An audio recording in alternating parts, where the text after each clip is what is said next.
சிந்து பேரவி அடுத்த வர எபிசோடில் பார்த்தீங்க அப்படின்னா சிவா வந்து ஒரு இக்கட்டான சூழ்நிலையில் மாட்டிக்கிட்டாரு. முக்கியமாக ஸ்னேகா கிட்டேயும் ஸ்னேகாவோட அப்பா கிட்டேயும் அவர் மாட்டிக்கிட்டாரு.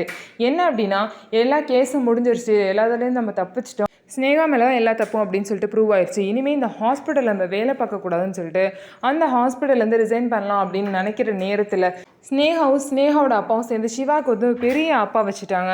என்ன அப்படின்னா அந்த ஹாஸ்பிட்டலை விட்டு போக முடியாத அளவுக்கு ஒரு விஷயத்த பண்ணிட்டாங்க. ஏற்கனவே வந்து பார்த்திங்க அப்படின்னா யூஎஸ்ஏலேருந்து இந்த மாதிரி சிவா வந்து நிறையா வந்து எக்யூப்மெண்ட்ஸ்லாம் ஆஃபீஸ்க்காக வாங்கியிருப்பாரு.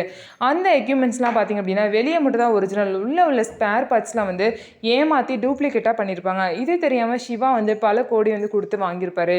இதனால் 10 கோடி ரூபாய் வந்து எங்களுக்கு நஷ்டமாயிடுச்சுன்னு சொல்லிட்டு இந்த பணத்தை நீ தான் தரணும் சிவா, இல்லை அப்படின்னா நீ இந்த ஹாஸ்பிட்டலே ஒர்க் பண்ணி அந்த காசை வந்து கழிக்கணும் அப்படின்னு சொல்லி ஸ்னேகாவோட அப்பாவும் சொல்லிடுவாங்க. சிவா வந்து இதில் தப்பிக்க முடியாத ஒரு நிலைமையில இருக்கார். அவர் வந்து எப்படி தப்பிக்க முடியும் அப்படின்னா யார் வந்து அவங்கள ஏமாத்தினாங்களோ அந்த கிளைண்ட்டை பிடிச்சி போலீஸ்கிட்ட பிடிச்சி கொடுத்தா மட்டும்தான் சிவா இதுலேருந்து தப்பிக்க முடியும். ஸோ அந்த கிளைண்ட்டை பிடிச்சி கொடுக்க போகிறாங்களா, இல்லை சிவா வந்து காலம் ஃபுல்லாக அந்த ஹாஸ்பிட்டலே ஒர்க் பண்ண போகிறாங்களா அப்படிங்கிறத நம்ம வெயிட் பண்ணி பார்க்கலாம். ஸோ நம்ம வீடியோ உங்களுக்கு பிடிச்சிருந்தா நம்ம வீடியோவை லைக் பண்ணிக்கோங்க.